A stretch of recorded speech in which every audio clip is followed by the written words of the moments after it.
আগেই আরজিকর হাসপাতালে ৪ জন নার্সকে তলব করেছিল সিবিআই। কেন্দ্রীয় তদন্তকারী সংস্থার নির্দেশ মোতাবেক বৃহস্পতিবার সিজিও কমপ্লেক্সে হাজিরা দিলেন তারা।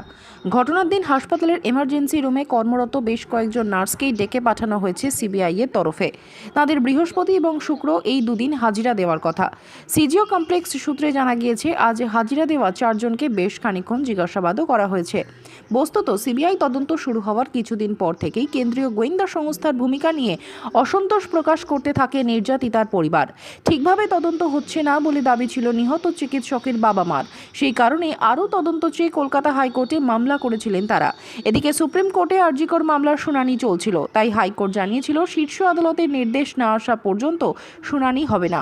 সুপ্রিম কোর্টে নির্যাতিতার বাবা মা যে আবেদন করেছিলেন তা বিতর্কিত বলে মন্তব্য করেছিল আদালত। সেই প্রেক্ষিতে তাদের নতুন করে আবেদন করতে বলা হয়েছিল। পাশাপাশি কলকাতা হাইকোর্টে মামলা বিচারাধীন।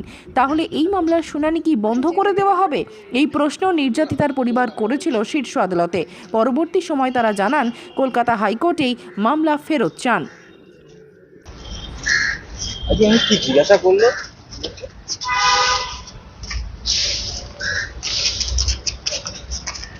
একটু বলবেন কেন দেখা হয়েছিল?